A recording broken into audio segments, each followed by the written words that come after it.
Okey, baik. Assalamualaikum dan selamat sejahtera. Okey, so untuk hari ini, okey, topik hari ini kita akan belajar tajuk baru iaitu aruhan elektromagnet.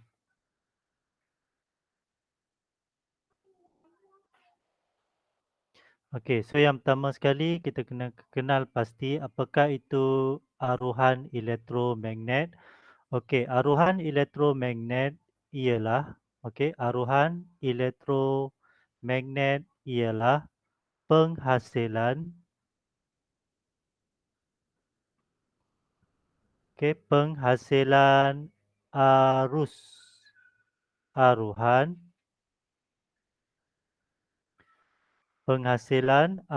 aruhan dalam suatu konduktor.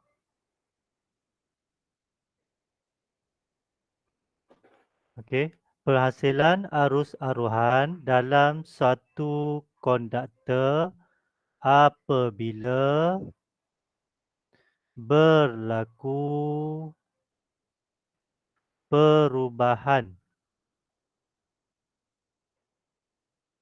Okey, perubahan medan magnet ataupun berlaku pemotongan flux magnet. So ini ialah maksud bagi aruhan elektromagnet. So keywords dia ialah penghasilan arus aruhan. Okey, penghasilan arus aruhan dalam suatu konduktor apabila berlaku perubahan medan magnet ataupun pemotongan flux magnet. Okey. So ini maksud bagi aruhan elektromagnet. Maknanya kita akan hasilkan suatu arus aruhan tanpa memerlukan sel kering. Okey, tak perlu bateri. Kita boleh hasilkan arus aruhan dengan melakukan perubahan flux, melakukan perubahan medan magnet ataupun kita potong flux magnet. Okey. So kita akan tengok contoh.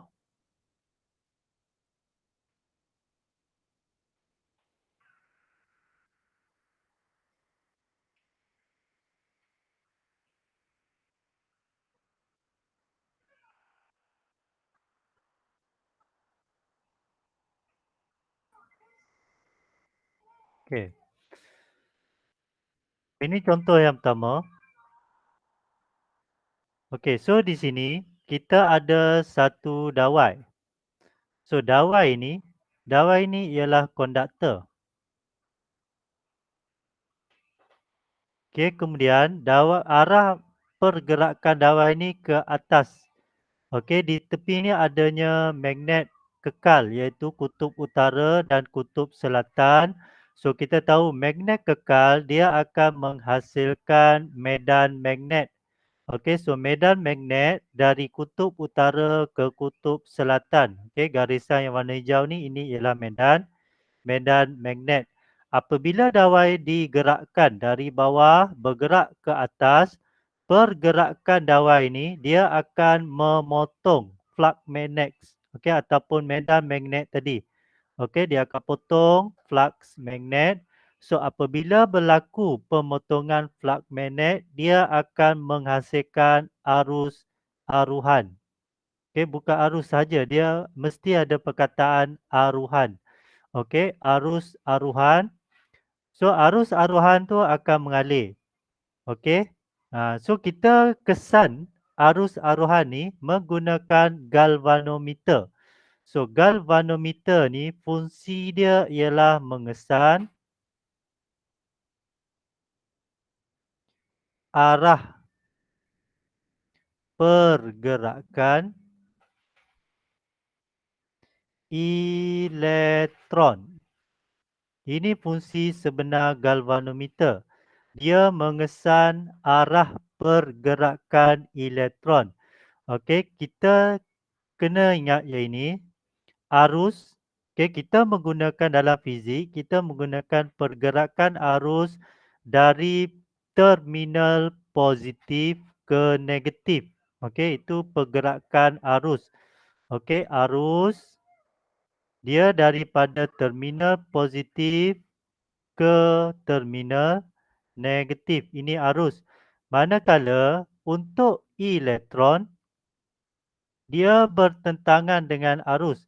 Di mana elektron dia daripada negatif ke terminal positif. Okey. So dari segi gambar rajah ni, okey, dari segi gambar rajah ni, arah arus, okey, arah arus sekarang ni kita tengok anak panah ni, okey, arah arus dia dari kiri ke kanan. Ini arah arus kiri ke kanan. Tetapi jarum galvanometer dia akan terpesong ke kiri. Okey. Galvanometer ni kosong dia di tengah. Okey, kalau dia terpesong ke kiri, jarum dia ni terpesong ke kiri, maknanya elektron bergerak dari kanan ke kiri. Okey, elektron bergerak dari kanan ke kiri. Okey, tetapi kalau arus dia terbaliklah. Arus dia akan jadi bergerak dari kiri ke kanan. Okey. So pergerakan arus adalah bertentangan dengan pergerakan elektron.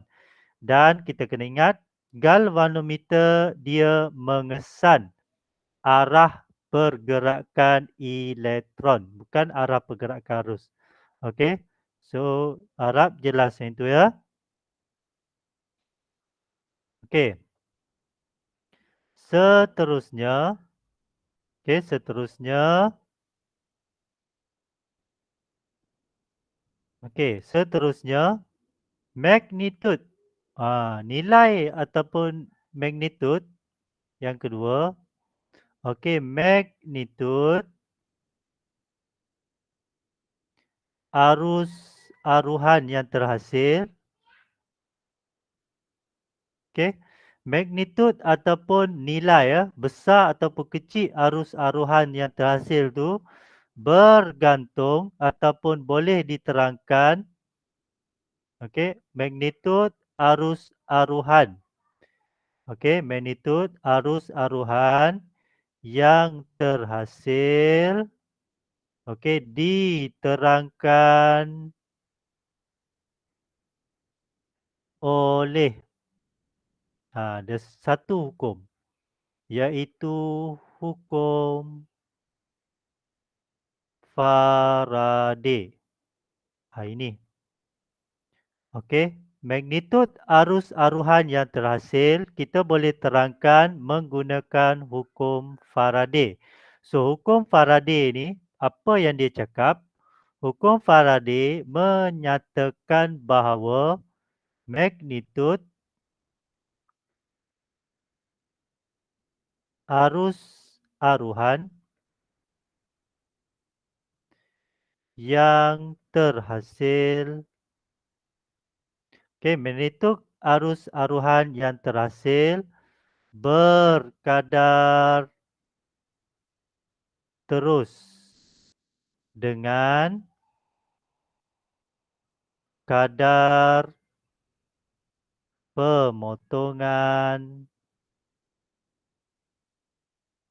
flux magnet. Okey. So inilah hukum Faraday. So nilai arus aruhan yang terhasil dia bergantung kepada kadar pemotongan flux magnet. Okey, jika kadar pemotongan flux magnet besar, arus aruhan yang terhasil pun besar. Jika kadar pemotongan flux magnet rendah, maka arus aruhan yang terhasil pun rendah. Okey. So kalau kita gunakan galvanometer tadi, Okey, pesongan jarum galvanometer tu menunjukkan bacaan nilai arus aruhan tu. So, semakin besar pesongan jarum galvanometer, maknanya semakin besar arus aruhan yang terhasil. So, kadar pemotongan flux magnet pun besar. Okey, so kita akan tengok uh, nilai arus aruhan tu berdasarkan pesongan jarum galvanometer. Okey, so itu yang kedua. So untuk yang ini kita boleh tengok ada banyak simulasi ya untuk menerangkan hukum Faraday ni.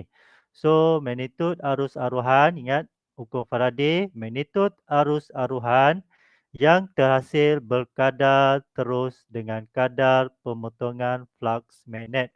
Okey. So yang ketiga, kejap lagi kita akan tengok simulasi. Okey, yang ketiga, faktor yang mempengaruhi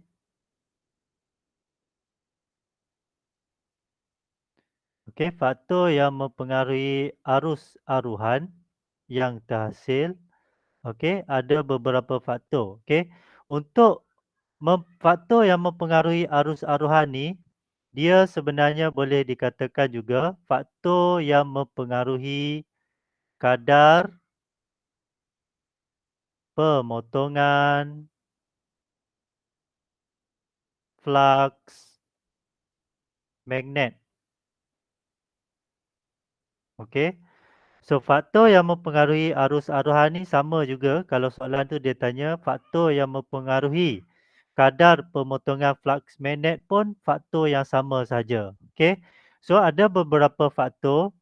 Faktor yang pertama ialah faktor yang pertama ialah hal laju.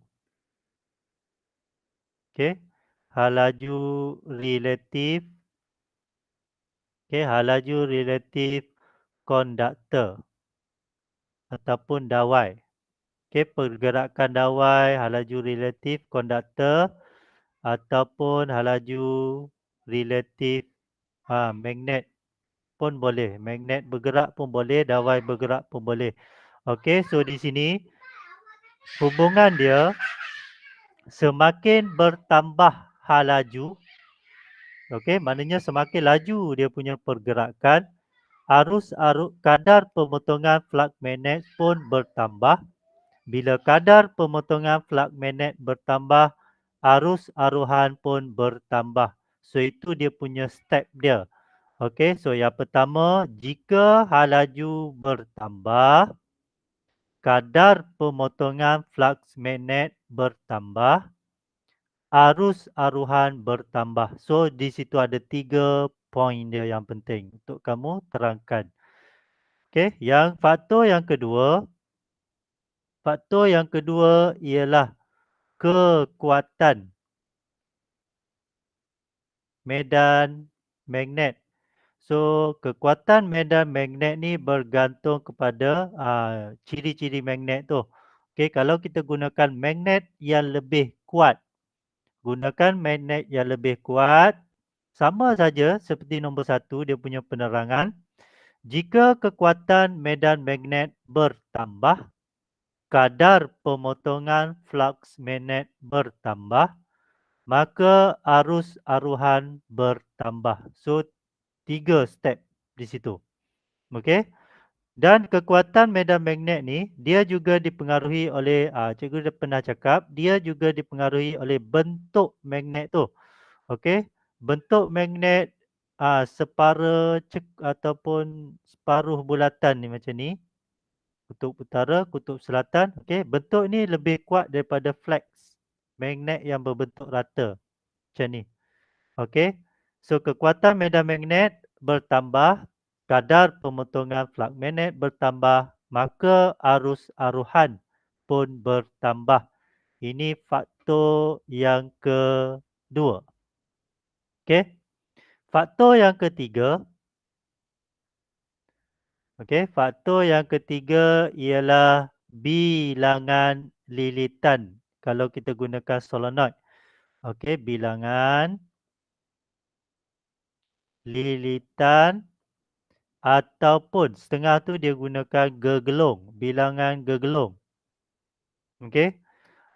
Dia punya penerangan sama saja, semakin bertambah bilangan lilitan ataupun semakin bertambah bilangan gegelung, semakin bertambah kadar pemotongan flux magnet, semakin bertambah arus aruhan yang terhasil. Okey. So ini ialah faktor, 3 faktor yang mempengaruhi arus aruhan. Okey. Di mana faktor-faktor ni dia berkait dengan hukum Faraday. So hukum Faraday inilah. Okey, hukum Faraday menyatakan magnitud arus aruhan berkadar langsung dengan kadar pemotongan flux magnet. Okey, so untuk kita ubah pemotongan flux magnet, kadar pemotongan flux magnet ada 3 faktor. Hal laju, kekuatan medan magnet dan bilangan lilitan ataupun bilangan gegelung. Okey. So kita tengok simulasi.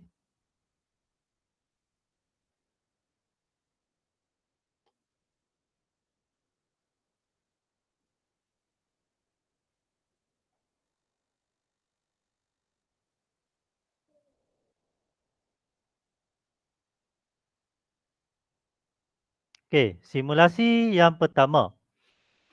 Okey, di sini kita ada 2 gegelung. Satu mempunyai 2 lilitan saja dan satu lagi mempunyai 4 lilitan. So di sini kita ada magnet. So apabila kita gerakkan magnet mendekati gegelung, okey, akan berlaku pemotongan flux magnet. Okey, flux magnet daripada magnet kekal ni akan dipotong oleh gegelung ni. So apabila berlaku pemotongan flux magnet, okey, akan menghasilkan arus aruhan. So arus aruhan yang terhasil akan menyalakan mentol di sini. Okey, so kalau kita tengok dia punya magnetic field lines, okey, kalau kita gerakkan di sini, okey, kita gerakkan. So lampu akan menyala. Bila kita berhenti, tidak bergerak, tidak berlaku pemotongan flux magnet. So bila tidak berlaku pemotongan flux magnet, tiada arus aruhan yang terhasil, lampu ni pun tidak menyala. Okey. So kalau kita tarik keluar, berlaku pergerakan. So bila berlaku pergerakan akan berlaku pemotongan flux magnet. So lampu akan menyala. Okey, bila kita stop dia akan berhenti. Okey, so sekarang ni kita nak tengok faktor betul ke tadi? Faktor yang mempengaruhi magnitud tadi. Bilangan lilitan bertambah, arus aruhan pun bertambah. Okey, so kita akan tengok. Okey, ini dia punya, tengok cahaya sekali lagi ya. Dan kamu juga boleh tengok bacaan voltage. Tengok dia punya pesongan jarum. Makin banyak dia punya pesongan, maknanya nilai lebih besar. Okey, so kita tengok. Okey, itu dia punya kecerahan dia. Kalau kita ambil yang 2 gelung, kecerahan dia kurang berbanding dengan 4 gelung tadi. Ataupun 4 lilitan tadi. Okey, so ini menunjukkan semakin bertambah bilangan lilitan ataupun bilangan gegelung, semakin bertambah kadar pemotongan flux magnet. Bila kadar pemotongan flux magnet bertambah, arus aruhan pun bertambah. So mentol akan menyala lebih terang. Okey. Seterusnya kita nak tengok faktor kelajuan. Faktor yang kedua, faktor yang pertama tadi, kelajuan. Okey, jika kelajuan bertambah, kita akan tengok. Yang ini kita gerakkan dengan laju ya. Laju. Itu dia punya kecerahan dia. Okey. Jika kita gerakkan dengan perlahan. Perlahan saja kita gerakkan. Banding dengan laju. Ini laju. Perlahan. Okey.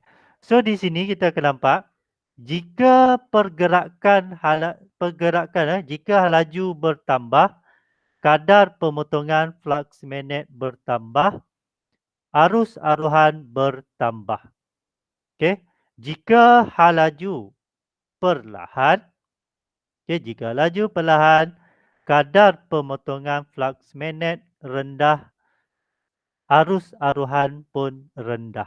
So mentol tu akan menyala sedikit saja. So ini dua faktor. Okey, yang ini simulasi ni kita boleh terangkan dua faktor saja, iaitu bilangan lilitan dan juga laju. Okey. Untuk kekuatan dia tak ada kat sini. Okey, so jelas kat situ ya. Ini hukum Faraday. Faraday ni nama orang ya.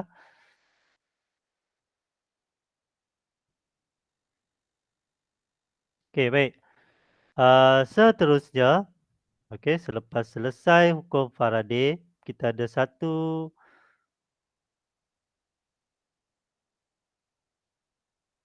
lagi hukum. Okey, satu lagi hukum. Okey, so ingat hukum Faraday dia menentukan magnitud ataupun nilai arus aruhan. So itu hukum Faraday menentukan magnitud arus aruhan. Okey. Next, kita nak tengok satu lagi hukum, iaitu hukum Lenz. Kita nak tengok hukum Lenz. Okey, faktor hukum yang kedua ialah hukum Lenz. Okey. So apakah itu hukum Lenz? Okey. Apakah itu hukum Lenz?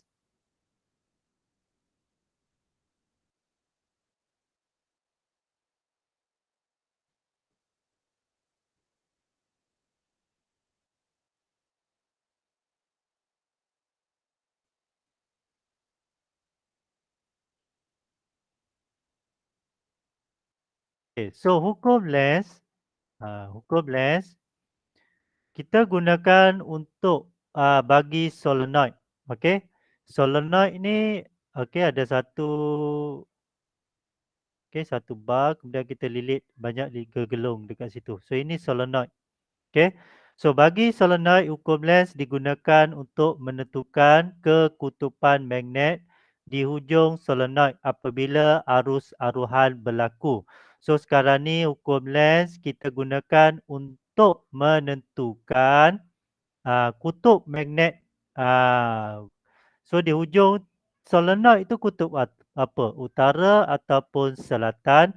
So hukum Lenz menyatakan bahawa arus aruhan sentiasa mengalir pada arah yang menentang perubahan flux magnet yang menyebabkannya.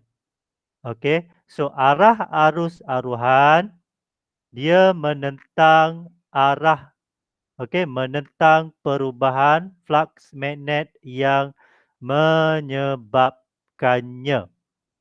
Okey. So dia hukum Lenz ni, so kita tengok contoh ataupun kalau bahasa mudah, analogi mudahnya hukum Lenz ni. Okey. Kalau cikgu gunakan konsep seperti orang bercinta ya. Bila orang bercinta, bila orang yang disayangi tu, yang dia kasihi tu, ada di depan mata dia, kita tak terasa sangat. Okey. Kita tak terasa sangat kekuatan kasih sayang tu.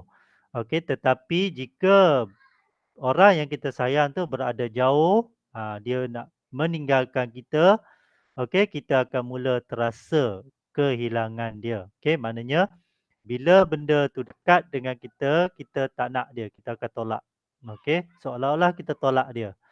Okey, manakala jika benda tu menjauhi kita, barulah kita rasa orang tu diperlukan, so kita akan tarik dia semula. So itu ialah hukum Lenz. So untuk terangkan hukum Lenz, kita akan tengok contoh di sini.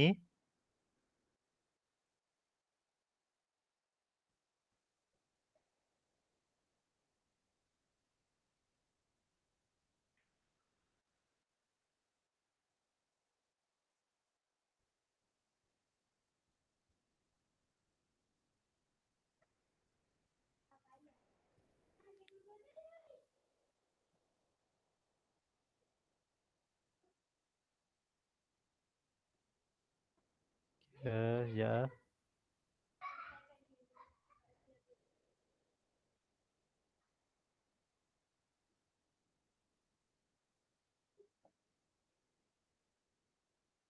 Tak keluar pula.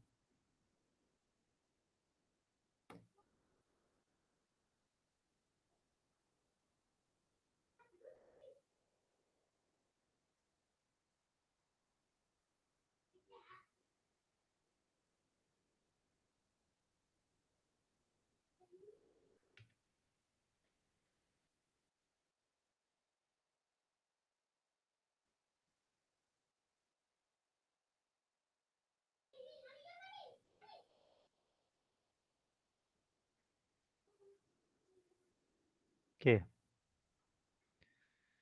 So ini contoh.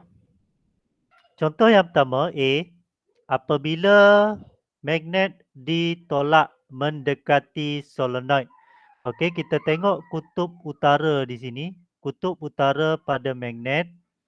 Dia sekarang bergerak mendekati. Mendekati. So sekarang ni ikut hukum Lenz. Hukum Lenz kata dia akan menentang. So kalau benda tu nak dekat dengan dia, dia kena tolak. Okey, so itu hukum Lenz. So untuk tolak, dia mesti jadi kutub utara. Okey, sebab apa dia mesti jadi kutub utara?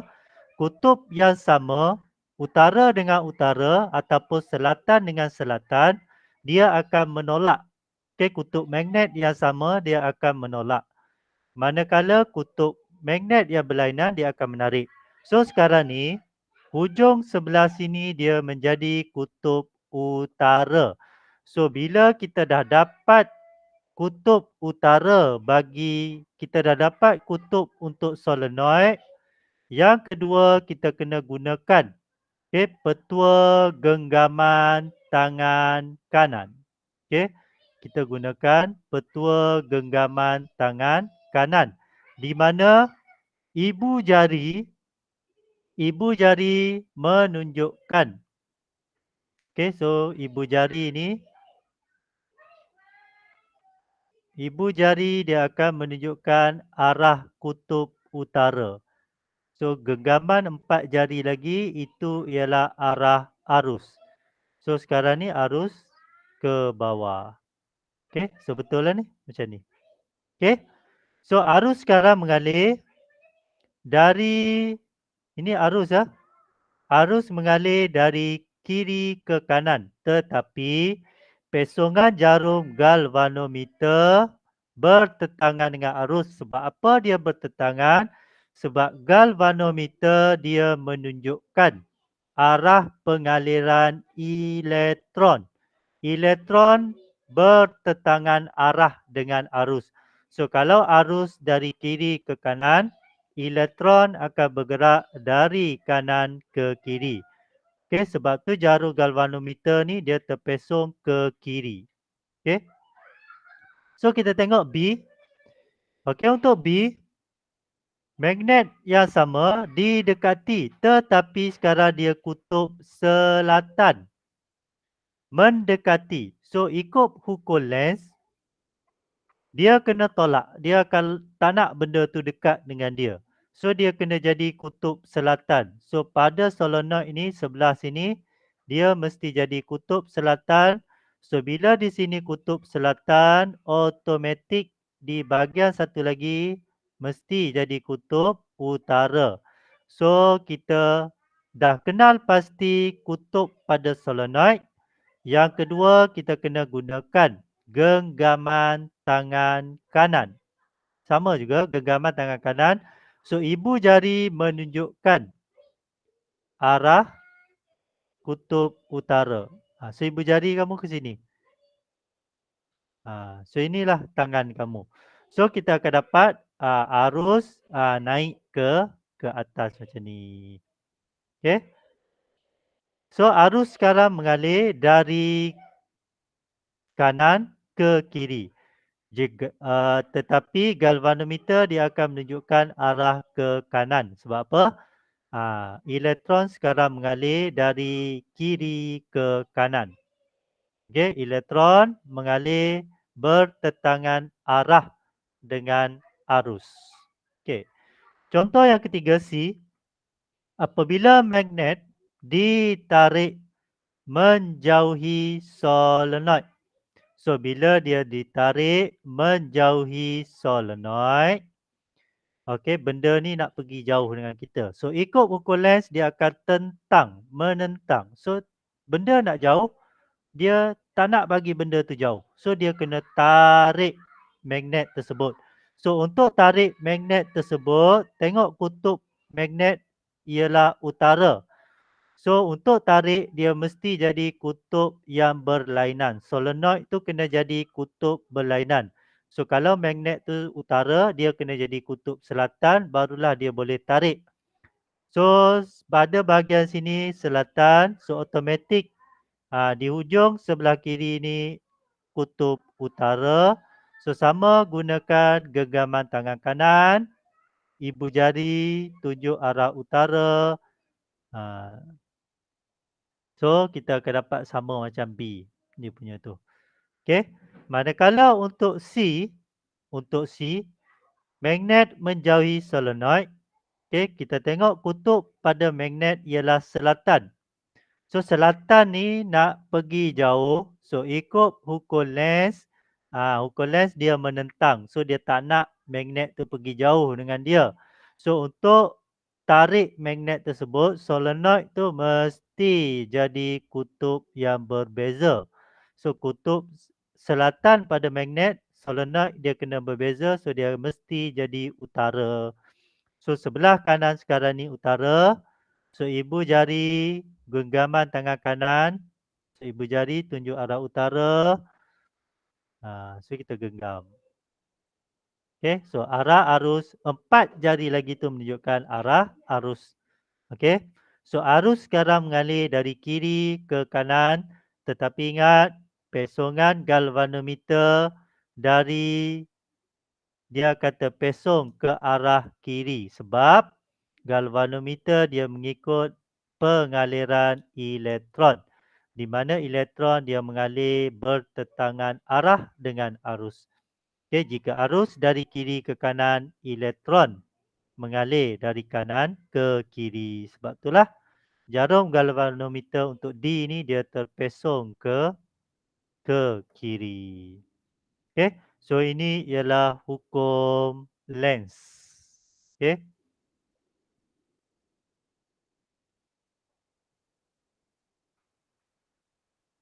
Okay, kita tengok satu contoh. Okay, simulator. Kita tengok simulasi yang seterusnya.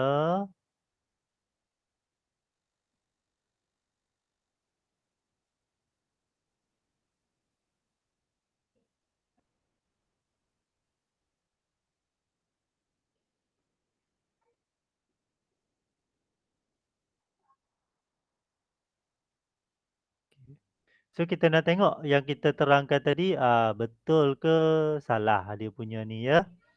So, untuk simulasi yang ini.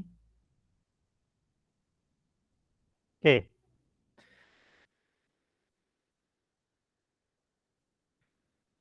Okay, so sekarang ni kamu perhatikan pada ni penunjuk. Okay, penunjuk dia voltage ni.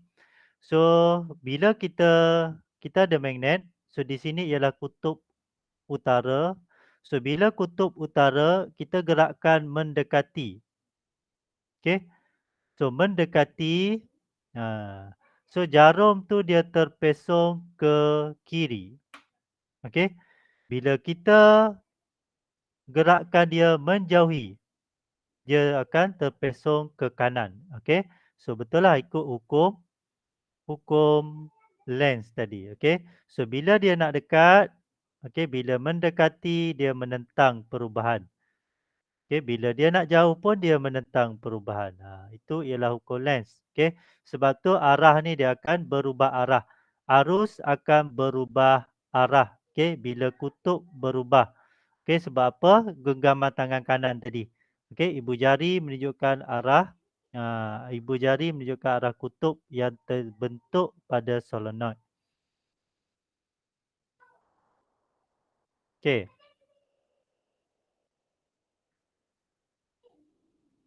Okey, seterusnya kita nak tengok. Okey, ini dah pick up coil. Okey, so apa akan jadi jika jika kita tambah bilangan lilitan tadi, kita kurangkan. Okey. So sekarang ni dia dah jadi 1. So bila bilangan lilitan berkurang, kadar pemotongan flux magnet berkurang. So arus aruhan pun akan berkurang. So jarum tu terpesong sedikit saja. Tengok, sedikit saja. Okey, kalau kita tambah 3, dia terpesong banyak. Okey, tengok pesongan dia tu banyak. Okey. Okey, so untuk yang ini contoh ini contoh bagi elektromagnet. Okey. So sekarang ni ada 2 gegelung. Okey, ada 2 gegelung. Satu gegelung kita bekalkan dia dengan sel bateri. Kita sambungkan dengan sel bateri. So kita alihkan arus. So sebelum ni kita belajar apabila ada arus mengalir dalam suatu konduktor, dia akan menghasilkan medan magnet. Okey. Dia akan menghasilkan medan magnet. Apabila medan magnet yang dihasilkan tu kita dekatkan dengan gegelung yang kedua ni, gegelung yang besar ni, dia akan berlaku pemotongan flux magnet. Bila berlaku pemotongan flux magnet, arus aruhan akan terhasil. Okey, cikgu ulas sekali lagi. Yang pertama, apabila arus mengalir dalam gegelung, okey, gegelung yang kecil ni, dia akan menghasilkan medan magnet. Itu yang pertama. Yang kedua, apabila medan magnet tersebut digerakkan menghampiri gegelung yang besar ni, akan berlaku pemotongan flux magnet. Itu yang kedua, berlaku pemotongan flux magnet. Yang ketiga, bila berlaku pemotongan flux magnet, maka akan menghasilkan arus aruhan. So arus aruhan akan terhasil. So kita tengok. Okey, jap. Sekarang ni tak ada lagi, kosong baca dia tak ada lagi beza sel kering ni kosong. So bila kita bagi pada 10 volt. Okey, so kita tengok. Bila kita hidupkan okey, jarum tu akan bergerak. Kemudian jarum voltage ni dia berhenti. Sebab apa dia dah berhenti? Sebab walaupun ada medan magnet yang terhasil, tetapi tidak berlaku pemotongan sebab kedua-dua gegelung ni tidak bergerak. So tiada pergerakan relatif. Okey. So bila tak ada pergerakan, tidak berlaku pemotongan flux magnet. So bila tidak berlaku pemotongan flux magnet, maka tiada arus aruhan yang terhasil. Okey. Cuba kita gerakkan. Barulah jarum voltage tu bergerak. Tengok. Okey. So bila ada pergerakan, ada hal laju relatif, maka berlaku perubahan ataupun pemotongan flux magnet. So bila berlaku pemotongan flux magnet, maka ada arus aruhan yang terhasil. Kalau tak bergerak, sama juga kalau kita gerakkan yang ni. So yang mana yang bergerak? Tak kisah. Kalau kita gunakan arus ulang alik. Bateri ini kita gantikan dengan arus ulang-alik. Okey, medan magnet kalau kamu tengok dia akan berubah-ubah. Medan magnet berubah-ubah. Okey, kejap utara, kejap selatan, utara, selatan. Kalau kamu tengok gambar rajah ni, dia berkelip-kelip, maknanya dia berubah arah. Okey, bila medan magnet berubah, akan berlaku pemotongan flux magnet. Dia tak payah bergerak dah. Sebab sekarang ni yang berubah ialah medan magnet. So, bila medan magnet berubah, berlaku pemotongan flux magnet. So, bila berlaku pemotongan flux magnet, maka akan terhasil arus aruhan. Sebab tu ni, penunjuk ni bergerak. Okey? Ya.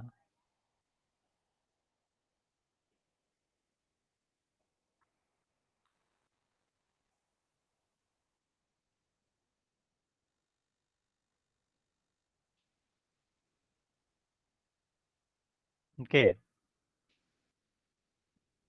So, itu dua hukum yang dah kita belajar, iaitu hukum Faraday dan juga hukum Lenz. Okey. Kita dah belajar hukum Faraday dan juga hukum Lenz. Okey. So, cikgu harap kamu sampai di sini saja dulu. Okey, hukum Faraday dan juga hukum Lenz. So, kita akan sambung untuk kelas seterusnya nanti. Okey. Sekian, terima kasih.